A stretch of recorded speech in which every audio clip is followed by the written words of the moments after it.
Chairman, and thank you to our three distinguished witnesses for being here with us today. I know some of you had to travel a great distance, and we're really grateful for your attendance. We convened this hearing under renewed concern about the health of our economy. Experts tell us that we are technically in the process of an economic recovery, but for too many Americans, it feels more like an economic malaise. Private sector job growth has been lackluster. The unemployment rate is hovering at a 25-year high, and fear and anxiety are once again gripping our financial markets. Most policymakers here in Congress are asking the right questions, namely, how do we spark sustained growth and job creation? But too many are searching for answers in the discredited economic playbook of borrow and spend Keynesian policies. We have seen this movie before, and we know how it ends. Ask the Europeans. You can't take money from the private, productive sector of our economy, funnel it through Washington, and expect to create wealth and sustained economic growth.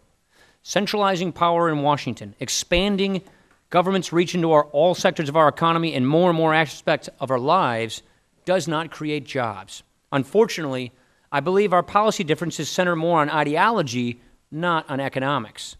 If the debate were purely about economics, the administration wouldn't be doubling down on the renewed debt-financed government spending spree.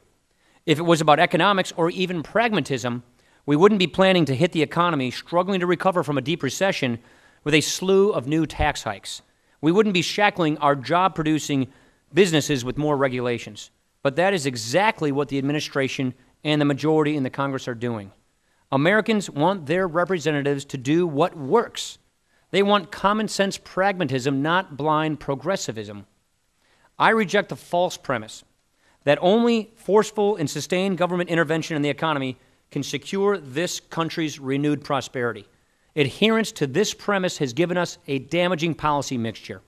It has sparked government spending spree and borrowing binge with no end in sight. It has led to a centralization of power in healthcare, energy, financial services, the auto industry, and more, tightening Washington's grip on key sectors of our economy.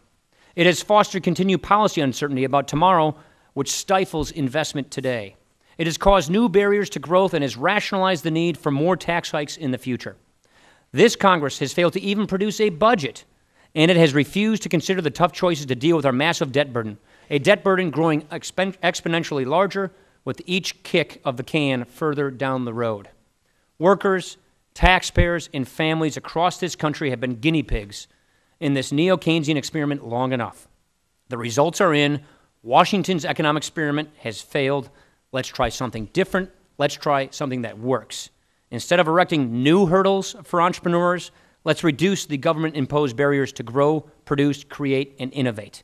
Let's instill a sense of certainty and confidence for investment in job creation. Let's reform our anti-competitive tax code, restore the promise of our bankrupt entitlement programs, and work to lift our crippling debt burden.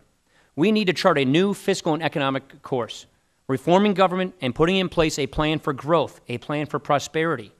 I hope today's hearing can help inform policymakers as to why the economy remains sluggish, jobs remain elusive, and the forecast remains bleak. I believe we can and must do better than this. I appreciate your participation in today's hearing, and I look forward to your testimony. Well, gentlemen, we have framed the issue